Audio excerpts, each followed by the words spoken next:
Good morning, good afternoon, good evening. I don't know what the time is. Still, I miss you guys. I hope you're all doing well. I'm gonna start with my first lesson. We will start with paraphrasing. We will learn together how to paraphrase a paragraph. First, when I say paraphrasing, it's a skill. It's required for the official exams. Usually we're asked to paraphrase a paragraph. It's not a sentence. It's like 3-4 sentences. It should be a short paragraph to be able to paraphrase it. Paraphrasing is mainly rewriting the author's words. It's simply reading and writing it using our own words.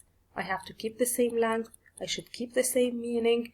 I'm not allowed to discard or leave out any of the mentioned ideas. We have to follow some steps while paraphrasing. Step number 1. Before even reading the text, before reading the paragraph I have to paraphrase, I can get half a grade. How? By mentioning the site, by mentioning the source of the text, by mentioning the source of the paragraph I'm paraphrasing. How do I mention the site? In sentence, if it's a sentence, usually it's a paragraph. In paragraph 1, let's say, of the text, entitled, I mention the title of the text, comma, the writer, if I have the name of the writer, I put it, states, mentions, shows, use the simple present tense. It's better. It's better than using the past, because he is stating facts most of the time. So I'm done with with mentioning the source. I move to the second step. I read the paragraph. I try to understand it. I try to get the main points. I focus on the key message he's trying to convey to the reader. So I understand the text. I go to the second step. I start underlining the key words, the key phrases. Once I'm done with underlining, I start working with these words. What do? I have to replace them. I have to replace them with, let's say I have a word, I replace it with a synonym. I have a phrase, I replace it by the definition of it, by the antonym preceded by not, or I can simply change the part of speech. So before I start writing, what I have to do is replacing key terms, keywords with their synonyms or the definition or their meaning. I go to the third step. Sentence structure. Let's say I have a simple sentence. Instead of keeping it as it is, I can change it to a complex. I can change 2 simple sentences to a complex or compound sentence. I can change the transitional word I have. I can, if it's passive, change it to active, or vice versa. If it's quoted speech, I can change it to a reported speech. I can start my sentence, instead of using the simple structure of subject-verb, I can start with a prepositional phrase. And then we come to the main step. After finishing all of the strategies or the tactics, I go to writing. I write my own paraphrased paragraph. And once I'm done, I reread it. I have at the beginning of the paragraph, I have the source. I have the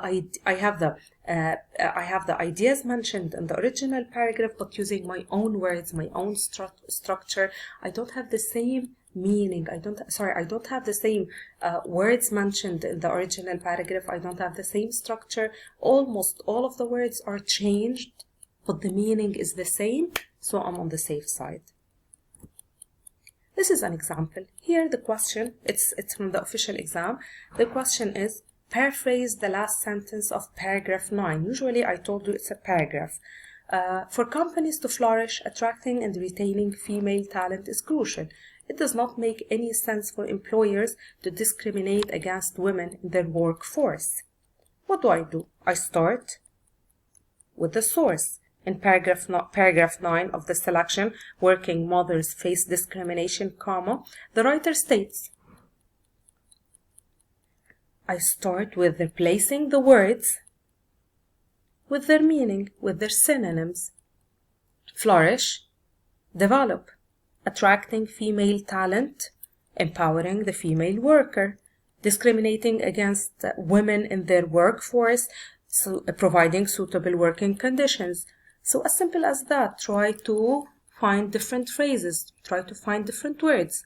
Instead of keeping, here I have two simple sentences in the original paragraph, I can combine them together to have a complex sentence starting with if. So the whole structure of the sentence is changed, but still I make sure that I'm reflecting or conveying the same meaning. I'm done. This is another example, paraphrasing. We're going to follow the same strategies. We start in the answer with the source. I mention the writer's name if I have it. I mention the title of the text if I have it. I mention the paragraph number. I mention the source, the article name. So whatever sources I have should be mentioned. I go to the second step. Here we have two simple sentences. They should be, not should. It's better if we replace them with a compound or complex sentence. So here we start with a conditional sentence, a complex sentence, unless the international community exerts more effort to push the Russian to deal with AIDS and drug as a serious reality. So many more Russians are subject to premature death. So here we have a conditional sentence. Here we have two simple sentences. I changed the following: increase the pressure. I replace it with exerts more efforts to push. Get serious about AIDS and the drugs is replaced by deal with AIDS and drugs as a serious reality. Hundreds of thousands of Russians is replaced with many more Russians are likely to die is replaced by subject to premature death. So as simple as that. In paraphrasing and summarizing, we have to mention the source, we have to use our own language, we have to keep the original ideas. I'm not supposed to change the meaning mentioned in the original paragraph. In paraphrasing, it should be the same length as the original. In summarizing, usually it is shorter because I have to leave out any unnecessary idea. That's it. What you have to do now is practice paraphrasing a short paragraph. Thank you.